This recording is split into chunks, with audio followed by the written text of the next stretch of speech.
Hey y'all. Okay, so I'm finally doing this USWDGC video for you guys. Apologies for this taking a couple weeks. It's been crazy getting back into the swing of things. Had a few questions. A couple of them are kind of hilarious, but we're gonna roll with it. So, first of all, USWDGC happens once a year.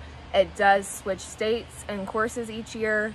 I did compete in this tournament last year. It was in California, Sacramento, and it was incredible. Courses were great. They were a little bit harder than this year, but it was just fabulous. So many women in one place.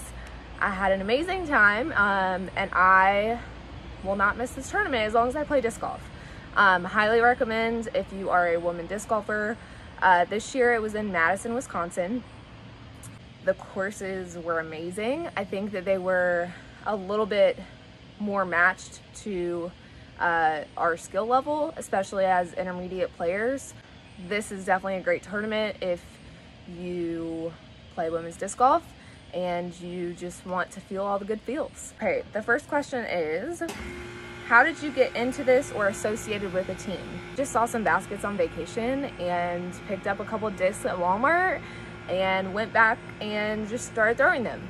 And then from there, I got home and just realized how big the community was and how big the sport was. And yeah, I've been playing ever since. So that's how I got into it. Disc golf is actually an individual sport.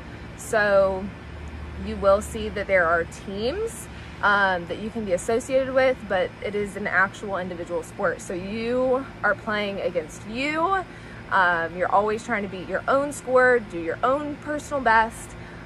Although there are plenty of people that are on teams, including myself, it's not a team sport. It's more a team outside of the sport, if that makes sense. So just another way to have community within the sport.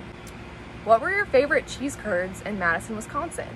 I'm gonna be honest and tell y'all that I got cheese curds everywhere we went to eat, and I loved them all. I thought they were all amazing. I really love that they serve ranch with them because I'm a ranch girl.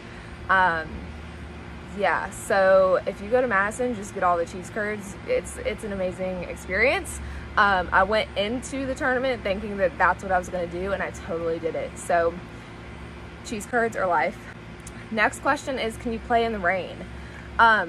You can play in the rain.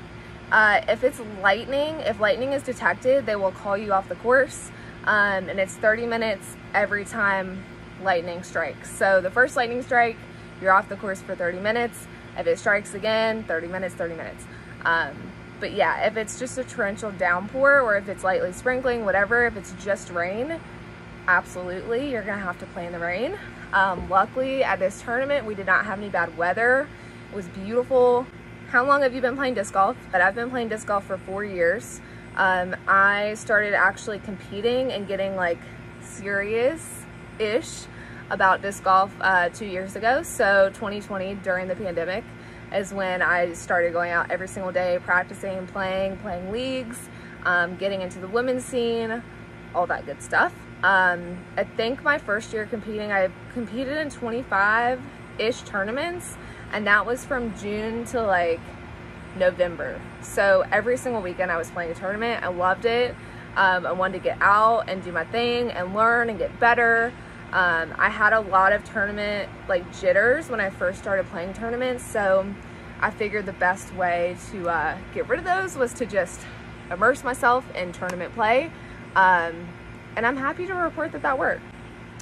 And do I have any kids? I don't have any kids. Nope, I do not. What division did I play at USWDGC? I played intermediate, FA2, and the reasoning for that is that, well, first of all, my rating allowed, and second of all, I think there's just a little less pressure in FA2 versus FA1, and this year has been a lot for me, family-wise, just a lot going on, and I really wanted this tournament to be fun, an enjoyable experience. I didn't want to put pressure on myself. I'm really bad at doing that, so I figured if I played FA2, I could kind of just coast through and do my own thing, and it worked out really well. So I'm happy I did that. Do you have to qualify for this tournament? You do not have to qualify for USWDGC. Any woman disc golfer can play. So they have every single women's disc golf division, all the way from junior 8 all the way up to FA 70. It's pretty incredible. So yeah, if you play women's disc golf, you can just sign up and play. And you should just sign up and play. It's an incredible experience. It will change your mindset and everything surrounding disc golf. Do you have to provide lunches, snacks, and water at the tournament? Yes and no. So lunch and snack, absolutely. There's no food provided, so you do kind of have to provide your own food. It's just one round per day, so it's kind of awesome. You get a tea time, you get to play around, and then the rest of your day is yours, so you can do whatever you want with food. Water is provided. They did really great this year with having water all over the course. And while we're on that note, they also did amazing with the porta potties on the course for us. At both courses, there were several spread out, which was amazing. Yeah, that's a top complaint for women's disc golf. We don't have bathrooms on the courses. And so I always push for that, and I thought that Madison, Wisconsin did a great job at providing those. I've never been to Worlds before, but I did hear from several players that were at USWDGC that also competed in Worlds that they would definitely prefer USWDGC just because of the atmosphere and the vibes. I think it always just comes down to what your goals are, and so if you have the opportunity to just do one, I would definitely prefer and recommend USWDGC. Next year it's in North Carolina, which is much closer to home, so I better see all my ATL girls out there. Bye y'all.